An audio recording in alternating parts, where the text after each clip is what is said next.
পিলখানায় ৫৮ সেনা কর্মকর্তাকে নৃশংস ও নিষ্ঠুরভাবে খুনের ঘটনায় গঠিত স্বাধীন জাতীয় কমিশনের প্রতিবেদনে ৫ জন পুলিশ কর্মকর্তাকে অভিযুক্ত করা হয়েছে। তাদের মধ্যে বর্তমান আইজিপি বাহারুল আলমও রয়েছেন। তিনি পিলখানা হত্যাকাণ্ডের সময় পুলিশের বিশেষ শাখায় প্রধান তথা অতিরিক্ত আইজিপি দায়িত্বে ছিলেন। অন্তর্বর্তীকালীন সরকার গঠিত জাতীয় স্বাধীন তদন্ত কমিশনের প্রতিবেদনে উল্লেখ করা হয়েছে, অতিরিক্ত আইজিপি বাহারুল আলমকে কমিশন নিম্নবর্ণিত দোষে সাব্যস্ত করেছে। এর মধ্যে রয়েছে কমিশনের তদন্তে অনুমান ভিত্তিক তথ্য দিয়ে বিভ্রান্ত সৃষ্টি করা, রাজনৈতিক উদ্দেশ্যে ঘটনায় সরকার বিরোধীদের ফাঁসানো, মিছিলকারীদের শনাক্ত না করেই বিরোধী দলীয় কর্মীদের উপর দায় চাপানো, মিছিলকারীদের শনাক্ত না করা, এসবির তৎকালীন মাঠ পর্যায়ের টিমের পরিচয় না জানানো এবং উক্ত টিম কর্তৃক সংগৃহীত তথ্য প্রমাণ কমিশনের চাহিদা অনুযায়ী প্রদান না করে কমিশনকে অসহযোগিতা করা।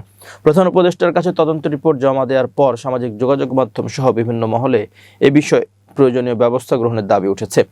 সরকারের উচ্চ পর্যায়ের পাঠানো এক প্রতিবেদনে বলা হয়েছে, বর্তমান আইজিপি বাহারুল আলম অতিরিক্ত আইজিপি এসবি থাকার সময় উদ্দেশ্যমূলকভাবে বিরোধীদের ফাঁসানো, মিছিলকারীদের শনাক্ত না করেই বিরোধী দলীয় কর্মীদের উপর দায় চাপানো ও মিছিলকারীদের শনাক্ত না করার ফলে বিএনপির সুপরিচিত নেতা নাসিরউদ্দিন আহমেদ পিন্টুকে গ্রেপ্তার করা হয়। তিনি বিডিআর বিদ্রোহে দণ্ডপ্রাপ্ত হয়ে জেলে থাকা অবস্থায় মারা যান, জানিয়ে জনমনে ক্ষোভ রয়েছে। ২০১৫ সালের ৩ মে রাজশাহী কারাগারে বন্দী থাকা অবস্থায় তার মৃত্যু হয়। গোয়েন্দা সূত্রে জানা গেছে, সরকারের একটি স্পর্শকাতর প্রতিবেদনে আইজিপির নাম আসার পরই প্রশাসনের ভেতরে আলোচনা সমালোচনা শুরু হয়েছে। প্রতিবেদনে তার বিরুদ্ধে নেতিবাচক তথ্য উপস্থাপন করা হয়েছে।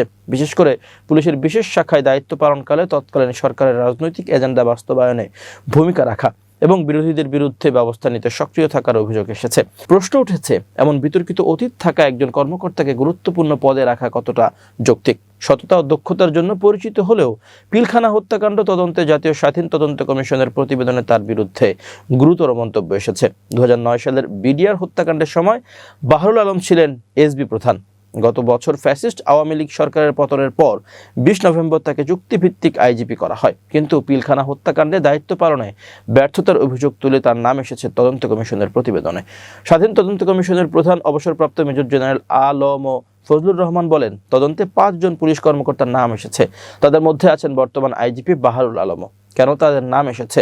এমন প্রশ্নের জবাবে তিনি বলেন, দায়িত্ব পালনে ব্যর্থতার কারণে এই প্রতিবেদনটিতে তাদের নাম রয়েছে। তিনি সরকারের প্রতি আহ্বান জানান, তদন্ত প্রতিবেদনের সুপারিশ জাতির সামনে প্রকাশ করা এবং দ্রুত বাস্তবায়ন করা এখন সরকারের দায়িত্ব। গত রোববার রাষ্ট্রীয় অতিথি ভবন যমুনায় প্রধান উপদেষ্টা অধ্যাপক মোহাম্মদ ইউনূসের কাছে কমিশন প্রতিবেদন জমা দেওয়া হয়।